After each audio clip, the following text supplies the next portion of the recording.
Hey everyone, brand new episode of the David Seaman Hour. This episode is information packed, pretty dense. So today's guest will be one of my favorite people, myself. No, the reason why we don't have a guest today is that there's so much information to cover. I just want to get all this stuff out there. These are some things about Hurricane Sandy and the election that the mainstream media does not seem to be covering in enough detail, or really covering it all. And so I wanted to sound off on all of this. First and foremost, there was this ridiculous op-ed in the New York Times. Let's see. Actually, it was an official editorial in the New York Times that was entitled, "A Big Storm Requires Big Government." Really bizarre that they are using Hurricane Sandy to promote the idea of a big federal government to deal with natural disasters. Here's a response from the Heritage Foundation's website, which I don't always agree with, by the way. I think they took totally the wrong stance on NDAA. But Heritage Foundation is I think a conservative think tank, and sometimes I agree with them, sometimes I don't. Here's the first paragraph of their response to that editorial. In a shameless attempt to politicize Hurricane Sandy, the New York Times rushed out an editorial, "A Big Storm Requires Big Government," attacking conservatives for advocating a rebalancing of disaster response responsibilities.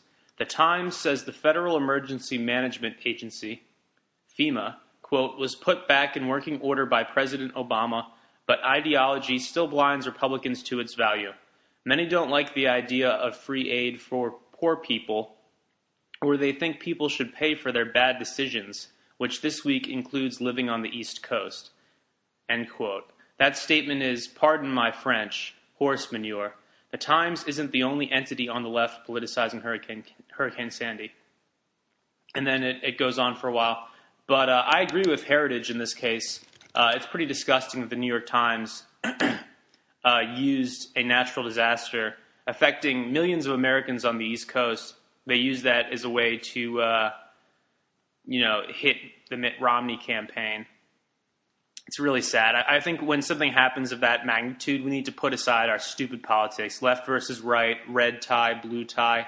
Doesn't fucking matter. We need to pull together and get that area of the country functioning again. And I even got a great email today from Bank of America, of all organizations.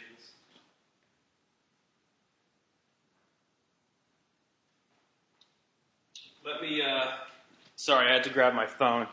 Let me read part of this email from Bank of America. It's an email that went out to all their customers, and it says, Hurricane Sandy Relief Program Update. An update for our valued customers. We are continuing to work with our customers impacted by Hurricane Sandy. We recognize that while the actual storm may be winding down, it's often the days after that you need our help. And it says at this point, Bank of America can offer you credit line increases on your existing Bank of America Visa card and MasterCard, modified or extended payments or loans, credit cards or lines of credit. And here's the really interesting part. It says, due to prolonged power outages, we recognize that calling may be difficult. You don't need to call us for refunds to many fees. Please be assured that we will automatically refund many fees incurred for customers between last Monday, October 29th, and next Monday, November 5th, in the affected areas listed below. Consumer and small business customers in Virginia, Maryland, Washington, D.C., Pennsylvania, Delaware, New Hampshire, New Jersey, New York, Connecticut, Rhode Island, Massachusetts, Maine, Vermont, and West Virginia will be automatically refunded the following fees. And it just lists all the fees that they're going to refund to your account automatically without you having to call and ask. I think that's really cool. One of the things about banking is it's really a customer service business. So when they do something like that, which is going to cost them a lot of money in the short term, but in the long term, I think will win them a lot of good public morale. It's just such a good thing to see. You shouldn't when your home has been destroyed or flooded, or you have a loved one still missing, the last thing you want to do is wait on a phone menu for 15 minutes to ask for all of these $30 overdraft fees to be refunded to your account. So it's great they're doing that stuff automatically. I'd like to see more companies do that after natural disasters. I got emails from a couple of other companies, and some of them just seem to be using Hurricane Sandy to advertise themselves, which I thought was disgusting. If you're going to send a Hurricane Sandy email out to your customers, it should actually provide real assistance in some form. It shouldn't just be a marketing opportunity. And that's part of the reason why I have such a problem with things like the New York Times editorial trying to politicize something that is really an American issue and something that we all need to pull together and fix, aside from politics. There are people out there who are starving right now in Staten Island. They don't have access to food. They are reportedly dumpster diving. We're talking about just miles away from New York City, the financial capital of the Western world. There are people dumpster diving because they don't have access to food right now. There are long lines at gas stations in Williamsburg, Brooklyn, lines so long that police officers have been called in to, quote, keep the peace. It's like something out of a movie from what I've been seeing. Moving on from that, there's a piece out by, Nate Silver, New York Times polling guru. According to Business Insider, Nate Silver now puts Obama's odds of winning at 79%. Now, I personally disagree with that. I think that Hurricane Sandy throws a bit of a monkey wrench into that polling data, and I'll get to that in a minute. But I want to read part of this article on NBC News' website, NBCnews.com. Here's the headline: Deadliest Zone. Staten Island reels from devastation. Bodies of boys ripped from mom's arms found. By Jeff Black, NBC News. Staten Island, just a ferry ride from Manhattan, but often seen as the neglected stepchild of the New York metropolis, apparently was the city's deadliest zone in Superstorm Sandy, accounting for half the human toll. On Thursday, the bodies of two young boys who were swept away from their mother's grasp during the storm surge were recovered, NBC News reported. A missing husband and wife were also found dead Thursday. That brought the toll on the island to 19. On Thursday, Mayor Michael Bloomberg said Superstorm Sandy is responsible for the deaths of at least 37 New Yorkers. At a news briefing Thursday morning, elected officials pleaded for help for Staten Island. Borough President James Molinaro blasted the Red Cross as a, quote, absolute disgrace and urged the public to stop giving to the venerable institution. Asked by NBC News to explain his comment, Molinaro said, because the devastation in Staten Island, the lack of a response, quote, I went to a shelter Monday night after the storm. People were coming in with no socks, with no shoes. They were in desperate need. Their housing was destroyed. They were crying. Where was the Red Cross? Isn't that their function? Indeed, Staten Island, which took a direct blow from Sandy, is a scene of immeasurable misery and utter devastation, with homes obliterated, others off their foundations, in addition to widespread flooding. So when the New York Times says something like, big government is the answer to Hurricane Sandy, that's ridiculous. There is no answer to the human suffering that is caused by natural disasters. What we need to do is pull together and fix it. And there's a case to be made, especially since Staten Island is still being ignored as of this morning, and there are still hungry people with no socks on and no homes to go to and no cell phone service. This is right here in the United States.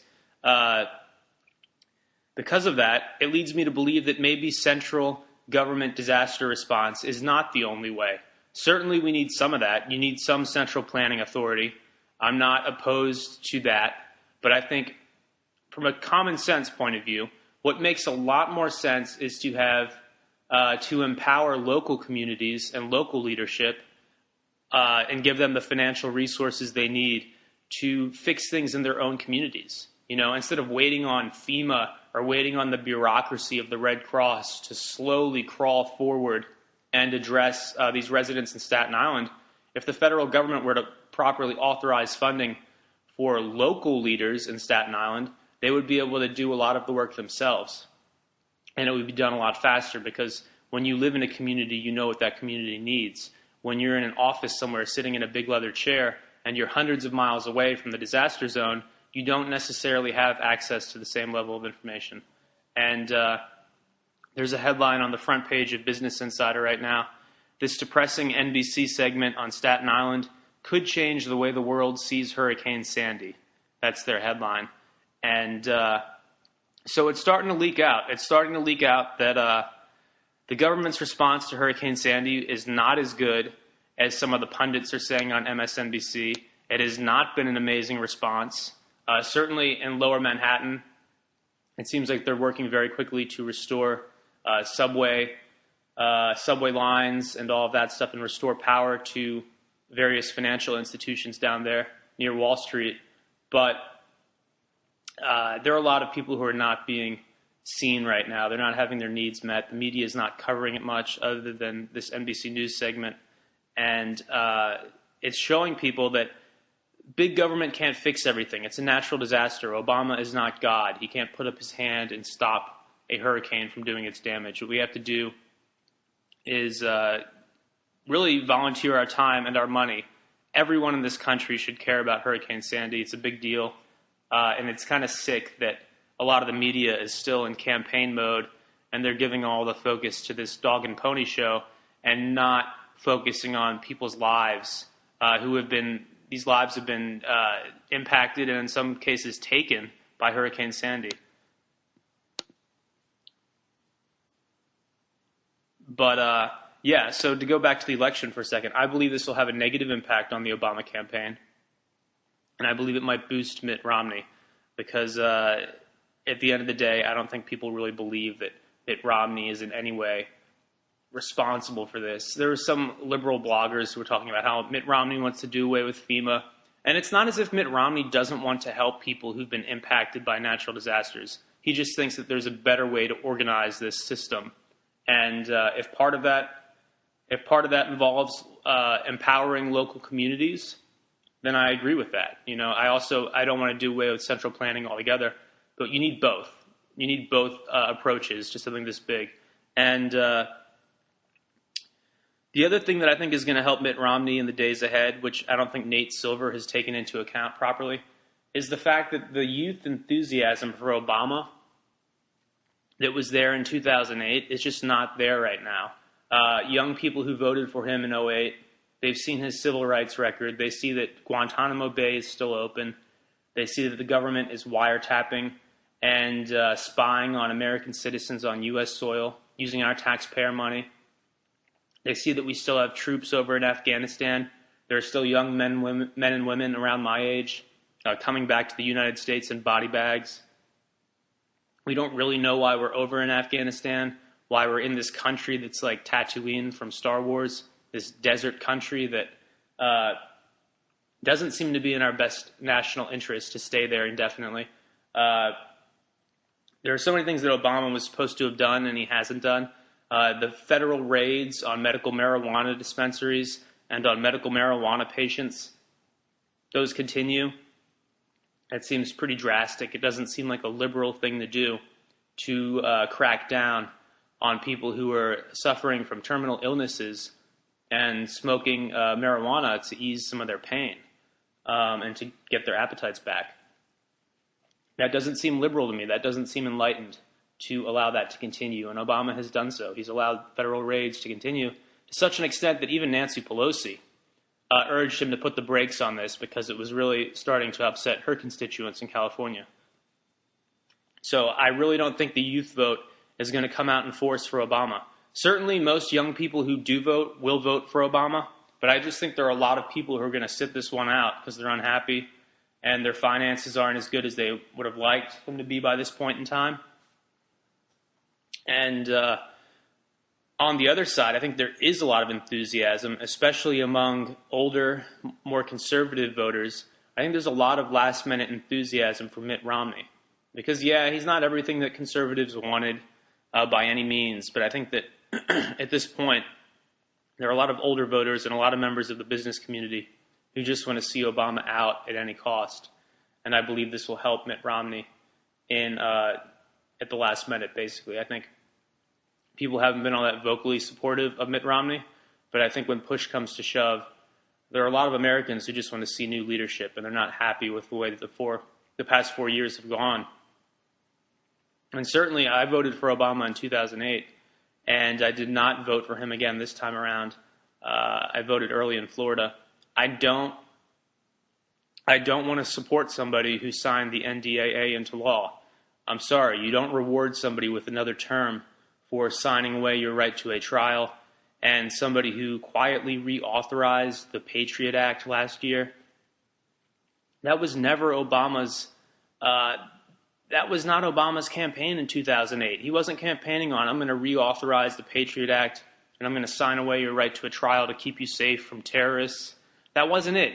He ran on a civil liberties platform, and he seemed like the young guy who got it and was going to modernize this country and slow down our post 9/11 collective paranoia of foreigners and roll back the TSA and modernize our drug policy so we can focus on the hard, dangerous drugs like meth, where nothing good ever comes from meth except for violence and death and misery.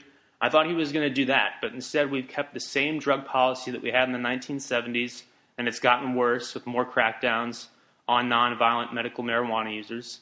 And he hasn't fixed the systemic problems with our prison system. He hasn't really gone after anybody who was involved in bringing about the financial crisis.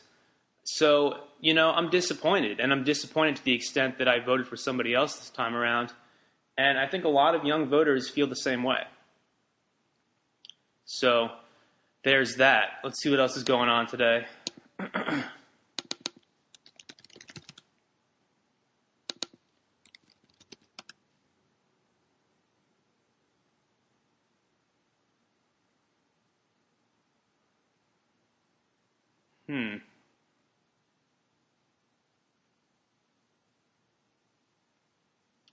I really don't like how the front page of Reddit is always filled with these partisan political articles now. I don't know what's going on that site, but I think there is some kind of vote manipulation, because every time I visit the homepage, there's at least one article that slams Republicans and conservatives, and it's just dumb. We should be beyond Republican and Democrat. There are some good Republicans out there. There are some good Democrats out there. There are certainly a lot of good independents out there. And if you look at a small government Republican who believes in civil rights and believes in limited regulation of markets, that's somebody that I think is on the right track. And if you look at a small government Democrat who believes in protecting a lot of civil rights and has a good stance on social issues, on things like gay rights, that's somebody who is in the right direction also. I think the issue we have right now is if you look at Congress, our elected leadership, you look at a big government Republican who's been in for a few terms and is very well funded, and you look at a big government Democrat, and if you strip away their differences on social issues, namely abortion and gay rights, if you take those things away, these two individuals look and sound almost identical. And that's a problem. We don't have as much diversity in Congress as we should have. And I'm not talking about diversity of skin color. I'm talking about diversity of ideas. Big government and high taxation and a nearly $1 trillion annual defense budget, that's not the only way to do things. There are other ways to do things in this country. And I think we need to hear more of those independent voices, which is part of the reason why I'm doing what I do, but it's also part of the reason why people have flocked to independent media, to places like Business Insider, because they're sick of what's being fed to them in the evening by MSNBC and Fox News. It's hilarious. If you turn on MSNBC at any given point in the evening, you will get the impression that Mitt Romney is evil and Barack Obama is leading in the polls in every possible way, and his campaign has been flawless. He's an amazing leader. Hurricane Sandy has only strengthened his lead.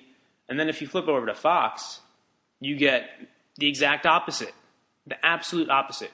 And I don't like partisan news. They should just give you the news. How can one station say that Obama's in the lead and the other station says that Romney's in the lead?